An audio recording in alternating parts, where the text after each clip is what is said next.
পাহাড়, নদী, হাওর সমৃদ্ধ জেলা নেত্রকোনা। আবহাওয়া আর প্রকৃতির সাথে ভিন্নতা রয়েছে এখানকার চাষাবাদেও। বছরে এ জেলায় উৎপাদন হয় প্রায় ৫,৫০০ কোটি টাকার ধান। তবে অসমতল জমি ও টিলাগুলোতে চাষাবাদে বেশ খরচ গুনতে হচ্ছে কৃষকদের। এছাড়া সার, কীটনাশক সহ কৃষি যন্ত্রপাতির দাম বাড়ায় ধান চাষে আগ্রহ হারাচ্ছেন এলাকার কৃষকরা। সেখানে চা আবাদের সম্ভাবনা দেখছেন তারা। প্রতি বছর 2টা ফসল হয়, এতে মানুষ বেশি উপার্জন করতে পারে না। গাছপালাগুলো এগুলো পরিষ্কার করে পরিচ্ছন্ন করে যদি চা বাগান করা যেত তাহলে আমরা অনেক উন্নত হইতো।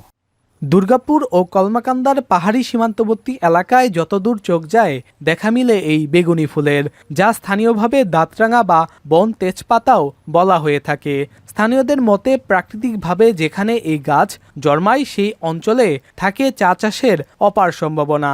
পাহাড় ও টিলার অনাবাদি জায়গায় চাষের আওতায় আনা গেলে নতুন কর্মসংস্থানের সৃষ্টির পাশাপাশি অঞ্চলটি অর্থনৈতিকভাবে সমৃদ্ধ হবে বলে মনে করছেন স্থানীয়রা।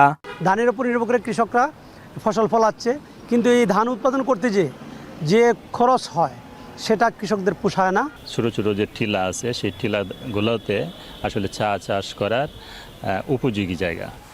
চা বোর্ডের তথ্যমতে ২০০৪ সালে বৃহত্তর ময়মনসিংহ অঞ্চলের ১৫টি উপজেলার ১৩,৬৪৫ একর জমি চা চাষের জন্য উপযোগী ধরা হয়।